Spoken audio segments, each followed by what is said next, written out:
Hi, I'm Sam Hawley, coming to you from Gadigal Land. This is ABC News Daily.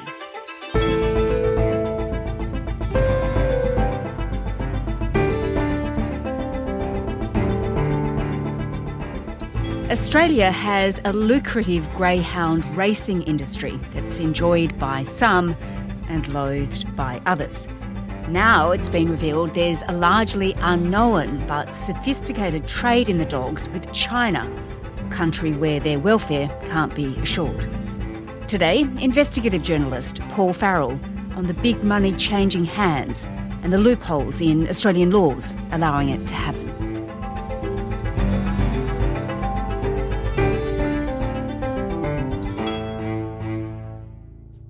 Paul, over time, there's been a fair bit of controversy surrounding the greyhound industry here. The Minister today described greyhound racing as an industry brought to its knees. Greyhound Racing Victoria initially banned all dogs who'd ever been trained or owned by anyone alleged to have been involved in live baiting. In a major political backdown, Premier Mike Baird is expected to reverse his government's decision to ban greyhound racing in New South Wales. But, things have meant to have improved. The industry has had to tighten up its rules and regulations, hasn't it? Yeah, that's right. And so the greyhound industry, seems to have made some really big strides in some jurisdictions in improving its game. New South Wales now has this dedicated regulator and it's really sort of improved some aspects of its regulation. This is about making sure the industry continues to operate, but also ensuring that we have strong measures around animal welfare. But one issue that we've been looking at that's a little bit different is the export of greyhounds, which is something that isn't sort of really looked at in quite as much detail and has drifted by as a bit of an issue compared to some of the other welfare issues that have emerged here within the industry locally. Yeah, okay. These days it seems like there's lots of people actually adopting greyhounds as pets. You see them all the time around the streets. But anyway, let's look at your investigation. And you found that some of these Australian greyhounds are ending up in China. So why is that?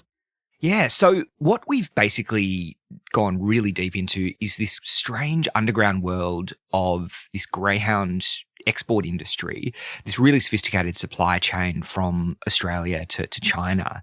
And the reason why Australian greyhounds are ending up in China is because fundamentally they're being used to breed, and they're being used to breed because our greyhounds are considered to have really good bloodlines.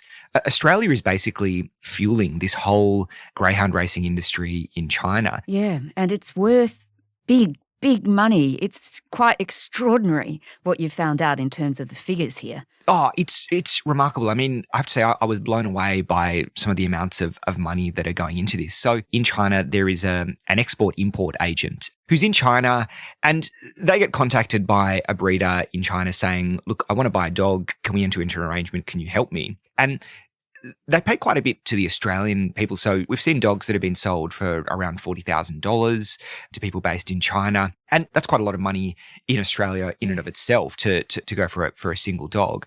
Once the agent gets in China, they can sell it on for up to $200,000. That's what we've seen contracts for in China. So one Australian dog was then sold by one of these export agents to a breeder in China for $200,000. So it's staggering amounts of money. Huge. And you've spoken to one of these agents, haven't you? Yeah, so we spoke with the agent Wang Yunjiang, and he's an agent based in China's Shandong province. And he really kind of blew the whole thing wide open for us and revealed exactly how these agents in China are operating and how they're bringing dogs over.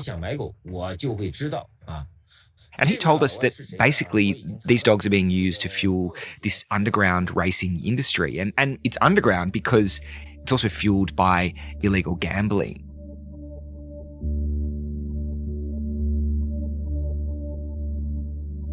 Yeah, all right. But Paul, how do you know for sure that these dogs are actually from Australia? There's an activist group, Free the Hounds, that has actually done quite some interesting digging around this. And they were actually able to get a hold of some microchip records under FOI that show the export of some dogs to China directly. So that's helped to sort of piece it together. And what's interesting then is in China, there's actually a website where Australian dogs are available for breeding services. So you can go to this website in China and you'll see more than 700 Australian dogs that have been sent there over many years. You can track through, the export records and all the way to this website, These Australian Dogs. Gosh, okay. We talked about welfare, of course, of these animals and concern about that. Is there any sort of regulation on greyhound racing, Paul, in China that you know about? And what sort of conditions are these dogs actually living in? Did you find out? These racetracks are really off the book. They're these kind of barren dirt tracks that wouldn't be up to scratch. It would be considered unsafe sort of racing conditions. But, some of the dogs that we were able to track back are kept in quite squalid conditions. They're held in cages that wouldn't be considered acceptable sizes in Australia. And quite sadly, there is some very confronting footage that some races in China post of dogs in really serious distress, of dogs being mistreated as well. So it is a really live issue. And that's exactly why, even the industry accepts that they don't approve of dogs being sent to China for that very reason, because they don't consider that the animal welfare standards are sufficient. Yeah. So I guess, Paul, the question is, how on earth is it that this is happening? How can the Australian government allow this to happen? Why isn't there better regulation in place so this doesn't happen? What is going on? Yeah, it's kind of fallen in this weird little patch between the state greyhound industry bodies and the federal government. And as a result of that, some of these dogs have slipped through. So what happens is that the greyhound bodies have this, what they call a passport regime, where to export a dog, you have to get a passport to send it overseas. Now, what we've kind of learned is that there's a couple of loopholes that some people are using to get around that. So one thing is they're actually retiring greyhounds as pets and just putting them outside the scope of this greyhound regulatory regime. So that's one way they're getting around it. And the other way is that we've identified a few dogs that are actually sent to a third country first. So we found one dog that was sent to South Africa and then later on to China, another that went to the UK and then on to China. And the reason why they do that is because you can get one of these Greyhound Australasia passports, with no issue to jurisdictions like Ireland or the UK or US. So it looks for the purposes of the regulator, it can look like, oh, that's totally, that's totally fine. It's all legit. But then they have no real knowledge or even ability to control what happens afterwards. And some of these dogs are then going on to China. Yeah, okay. Well, given that concern, Paul, what can actually be done to try and stop these greyhounds being sent off to China? Yeah, so as you can probably imagine, there's a bit of a difference of opinion about the best way to stop this. Yes. The Green Senator Marine Faruqi has introduced a bill in the federal parliament that would effectively ban all commercial exports and imports of greyhounds.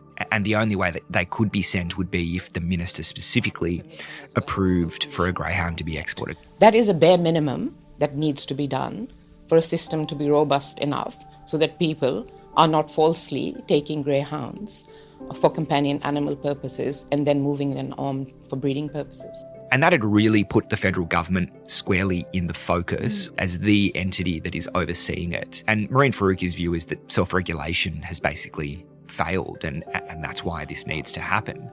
Once greyhounds are exported, there is absolutely no way to ensure their welfare or where they end up.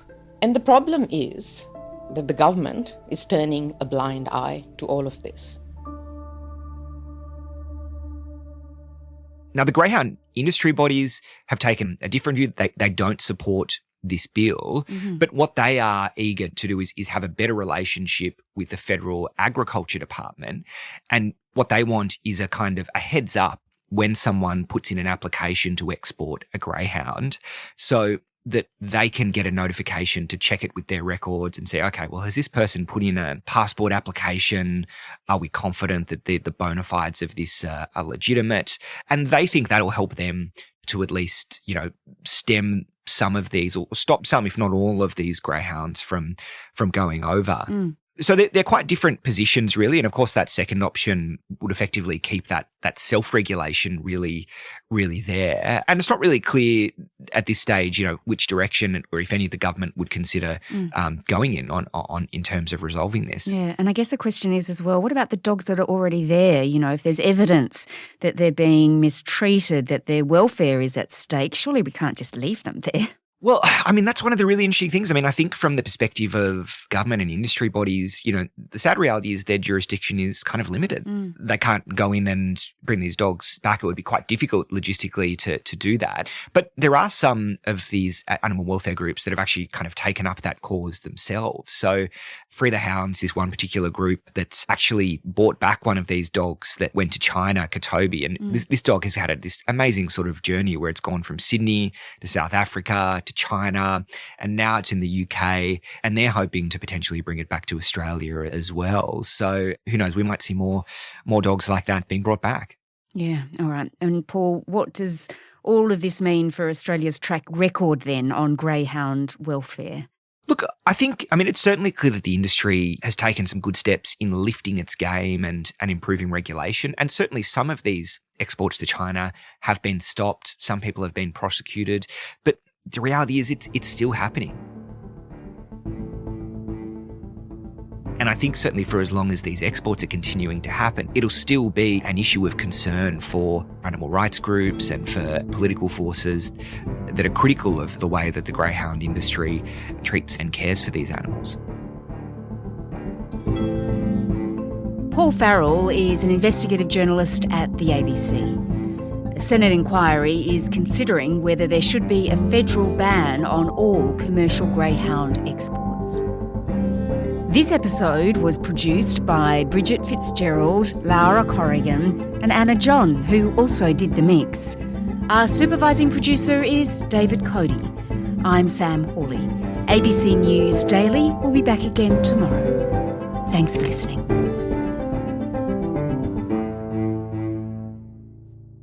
Subscribe to listen to more free podcasts or download the ABC Listen app and stream ad-free.